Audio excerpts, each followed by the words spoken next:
Hello, I'm XSlick and welcome back to the video. Today is some pretty exciting follow-up to some Minecraft news. So you might not recall this if you haven't watched yesterday's video. I really recommend you do it, but the long story short is that there is going to be a new mob added to the game at Minecon. Us, the community, that's right, collectively everyone watching Minecon will decide this brand new mob out of the 4 mobs they've designed, and the other 3 mobs, the ones that aren't picked, are all going to be scrapped. This is a both controversial but also really exciting move because the community is going to be deciding a Minecraft feature, and I wanted to give like kind of the background, some extra flesh out to that, because it's going to be a week till we hear official word on these mobs. But today I want to give you a theory on why there is 4, and also give you the coloured versions of them so you can see what they would look like in a bit more detail. So hopefully you do enjoy this video. Like if you do like it, because it helps out the channel a lot, and let's know you do like the Minecraft news. Again, this is more like a theory on top of that. It's like going more in depth and giving some speculation, but again, I know a lot of you can't wait, and either can I. So let's get straight into it and let's show you the mobs up close. Here's ABCD again. You might have recognized this again from yesterday's video. It's basically just a close-up from the video, and it allows you to see each of the mobs in some detail, and it seems like the, you know, again, the basic idea of like it's squiddy based, it's flying but probably water based.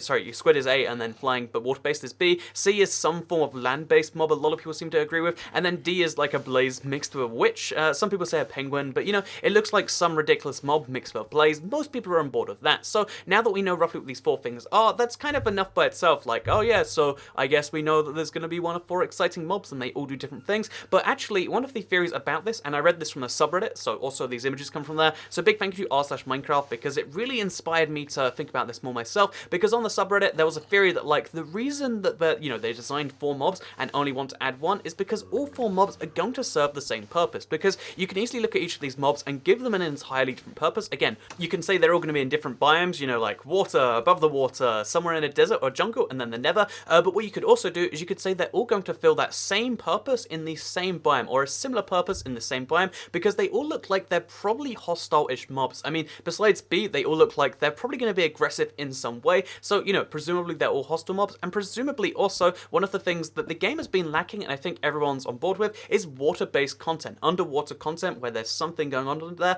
And given that A is definitely underwater, B could easily be underwater, and you know, D and C we're not too sure about, it could be easily said that most of these mobs are designed to be based around water. So given that the next update could end up being like, this is the water, you know, like underwater exploration update, or it could bring some, you know, secret brand new things going on with the water, that would be a really exciting way to make it so it's like, oh yeah, there's all these features, and then there's one thing the community decides, because we're not sure which new mob we should add, because adding 4 mobs for underwater would be overkill. You know, again, 4 mobs for the same purpose is a bit too much. Imagine having all 4 of these all in the same place. It just wouldn't feel like Minecraft, would it? So instead they're going to add 1 new mob, and they want the community to decide 1, which fits Minecraft the best, and 2, which sounds the most interesting. So yeah, they're going to detail which of these purposes they would serve, because I assume they're very slightly different. Again, you can easily see like A dropping some different loot that B would drop, or that C could be tameable, maybe B could be, but D is definitely not tameable, and A looks too much like a squid. So maybe based on these things, they're gonna, you know, again, we'll get more fleshed out stories later, but I assume they're all gonna be roughly the same thing. Anyway,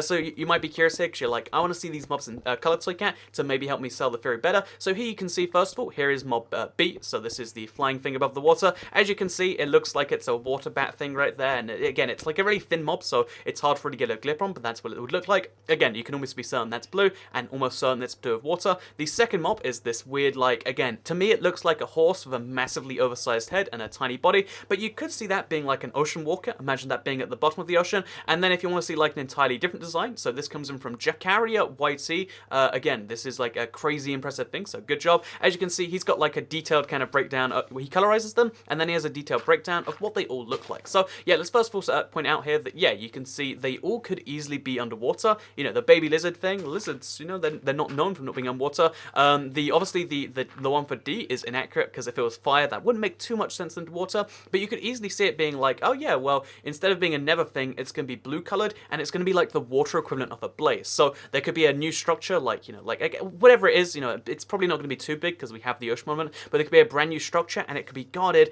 by mob D. Or, you know, maybe if instead of being guarded by mob D, you know, there's just mob B that flies nearby, and it gives it more of a positive effect. You could really see, you know, each of these mobs being underwater based when you see it like this. Or, you know, again, it's hard to see the 5-ace mob here, but you know, if you picture that being blue, you could see all 4 of these mobs underwater, and you could see how they could all be surrounding the same structure. If we make up a structure right now and we say it's an ocean monument, but it contains a different mob, you could see how each of these mobs would really change that structure, and in a way that means we're deciding so much more than just what's going to be in this next update. We're going to be deciding deciding really the theme of how it works. Again, if there's a terrible structure, that's so different to if there's a really hostile structure, which is so different to that if there's one that's kind of neutral to you, like the squid thing there. And that is my theory regarding this update. I think we're going to be deciding a new mob, but if these new mobs are in the same purpose, we're kind of almost deciding the direction of the game in its own little way, or at least the direction of one update for the game, and that is something that gets me more excited. Again though, I want to clarify, like, it could turn out these are all actually never mobs, or these are all like land-based mobs. I don't know how that, top left one, A would be not be that, but it could turn out anything. But my theory regarding this is that they all are going to serve a similar, not exactly the same, because obviously you can see some look more hostile than others, but I think they're all going to serve similar purposes, and that is the theory behind this update, because one of the things everyone can agree on, you can agree on right now, even if you don't like the theory, is that the game does need more want content, and a lot of people have said that to Jeb directly, and maybe that's why he designed 4 mobs for the water, and wants us to decide which one to add. So yeah, with that said, I hope you all enjoyed today's video. Like if you liked it, share if you really liked it, subscribe around here, and make sure you turn on notifications so you can see videos like this every single day on your channel. I'm so excited to learn more about these mobs, because personally, I don't know which mob I want the most right now. Like, again, a part of me says, like, well, I mean, D is probably the hardest, but like, like C looks kind of interesting. And yeah, it looks like D is the most likely to be added, but if you want to know the latest we have and all this stuff, then I'll be uploading that every single time it comes out on this channel. So thank you very much for watching, and I'll see you all next time. Bye.